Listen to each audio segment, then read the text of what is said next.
신랑이 바뀌었다고? 예조 판서 이한눌은 호가 동학으로 용모가 아름답고 성품이 온화했으며 어릴 적부터 시를 잘 짓기로 명성이 높았다. 이한눌이 혼례를 치른 날은 마침 정월 대보름날이었다. 밤이 되자 여러 소년과 함께 종로에서 종소리를 들으며 달빛 아래 밤거리를 거닐었다. 밤이 깊어 친구들이 모두 흩어졌다. 이한눌은 홀로 처가를 향해 갔다. 필동 앞길을 지나다가 취기를 이기지 못해 그만 땅에 쓰러져 잠이 들고 말았다. 마침 여종 하나가 푸른 도포에 초립을 쓴 소년이 길가에 드러누워 드르렁 드르렁 코를 골며 자고 있는 것을 보고 집으로 달려들어가 알렸다. 그 집에서는 사위를 맞고 며칠 만에 신랑이 놀러 나가 돌아오지 않자 노심초사 기다리고 있었다. 그러던 차에 이 소식을 듣고는 깜짝 놀라서 급히 여종으로 하여금 수놓은 저고리로 감싸 업어오게 했다. 그러고는 까마귀인지 봉황인지 살피지도 않고 곧바로 소년을 신방에 들였다. 그때 신방에는 난초 향기와 사향이 가득하고 붉은 밀랍초는 다 타서 신부의 향기만 맡을 수 있을 뿐 꽃다운 얼굴은 볼 수 없었다. 이한눌이 몽롱한 중에 얼핏 보니 비단 이불에 화려하게 장식한 베개가 놓여있고 곁에는 미인이 있었다. 그래서 오늘이 신방에서 화촉을 밝히는 밤이요 월하 노인이 붉은 실로 부부의 인연을 맺어두는 날인가 보다 싶어 오늘 밤은 어떤 밤이기에 이리도 아름다운 사람을 만나게 되었을까? 라고 묻지도 않고 마침내 운우의 정을 나누며 신선세계의 논의는 꿈을 이루었다. 새벽이 되어서야 술이 깼다.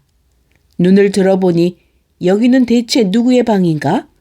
놀라움과 의심이 가득해서 신부를 깨워 일으키니 신부는 쪽진 머리를 풀어 늘어뜨리고 두 뺨을 발그레 물들인 채 다만 부끄러운 마음에 얼굴을 숙이고 있을 따름이었다. 이한눌이 물었다. 여기는 네 댁입니까? 내가 어떻게 여기로 오게 됐는지요? 신부는 깜짝 놀라더니 도리어 꼬치꼬치 사정을 캐물었고 이한눌은 자세히 대답했다. 그러는 사이 두 사람은 모두 경악을 금치 못하며 할 말을 잃었다.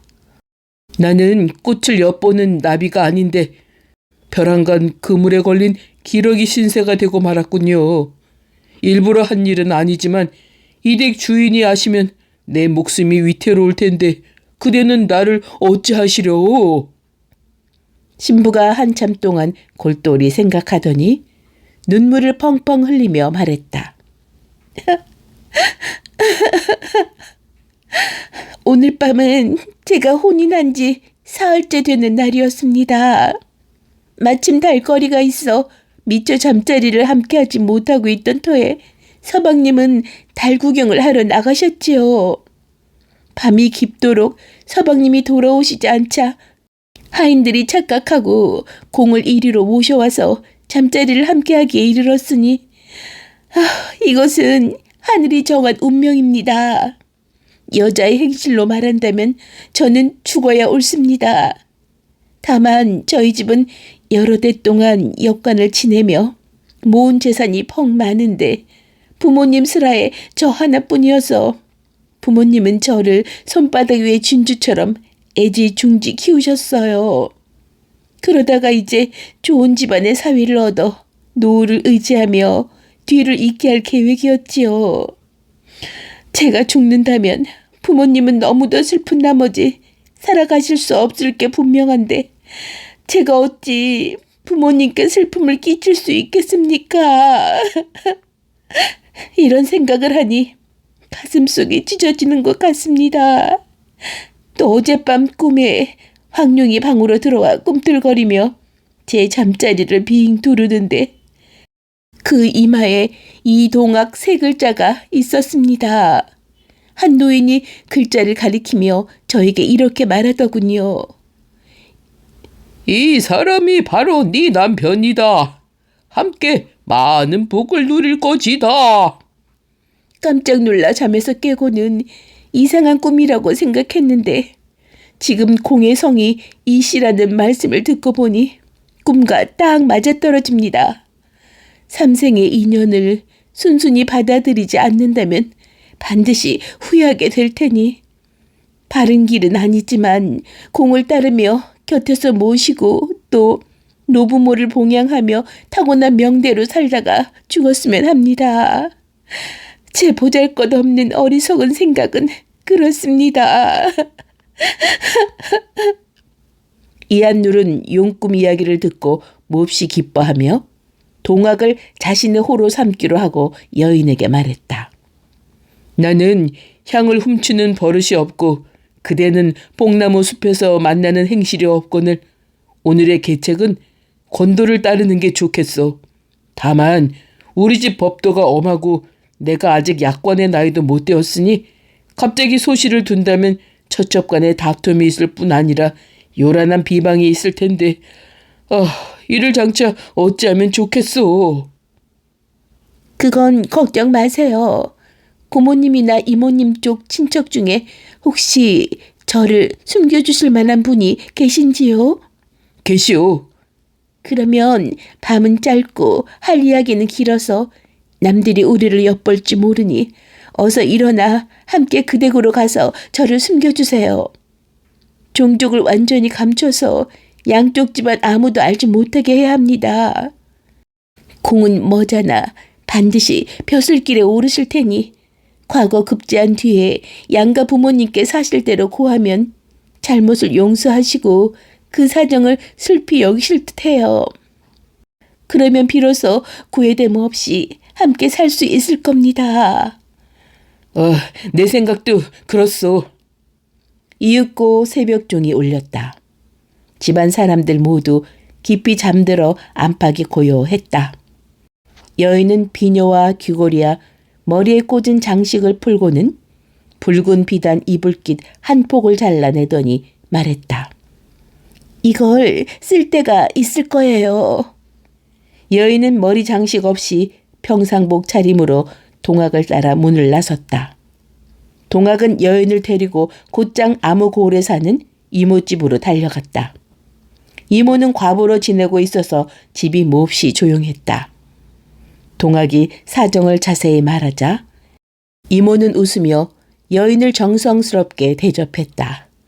그리하여 여인은 그 집에서 바느질을 도우며 모녀간처럼 서로 의지하고 살았다.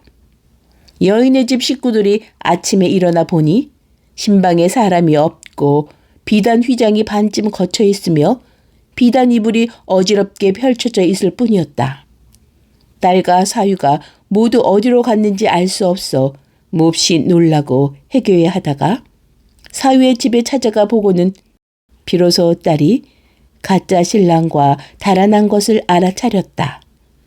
그 일을 숨기려고 딸이 몹쓸병에 걸려 죽었다고 소문을 낸 뒤 빈 관으로 가짜 장례를 지냈다. 동학은 본래 재주가 있던 데다 과거 공부를 열심히 해서 몇 년이 지나지 않아 과거에 높은 성적으로 합격했다. 그제야 집의 사정을 알리고 소시를 데려오니 온 집안 사람들이 여인의 자태를 칭찬하고 여인의 지혜를 신기하게 여겼으며 또한 동학의 기이한 인연을 일컬으며 일 처리를 잘한 것에 감탄했다. 마침내 소실의 집에 소식을 전하게 하니 소실은 붉은 비단 이불깃을 주워 보내며 말했다. 이걸 증거로 삼으세요. 이건 특이한 비단으로 오래전 저희 조상께서 북경에 가셨을 때 황제가 하사한 것입니다. 저희 집에만 있는 물건인데 혼례 때 이불깃으로 만들어 쓴답니다. 저희 집에서 이 비단을 보면 틀림없이 믿을 것이니 신원평의 속임수라는 질책을 면할 수 있을 거예요. 마침내 그 말대로 했다. 여인의 부모가 와서 딸을 만나니 슬픔과 기쁨이 한꺼번에 밀려왔다. 또 동학을 보니 참으로 재상의 풍채여서 그동안의 일을 자세히 듣고는 시종 감탄하며 말했다. 이건 모두 하늘이 정한 일이네. 우리 노부부가 후사를 맡길 곳을 얻었으니 참으로 다행일세. 그 집은 아들이 없어서 집이며 노비며 모든 재산을 딸에게 주니 동학은 일양 나라 안에 거부가 되었다. 여인은 어질고 지혜로워서 남편을 잘 받들고 가산을 잘 다스렸으며 자손이 번성했다. 그 덕택에 동학의 집은 부유했는데 필동의 저택이 대대로 유명하다.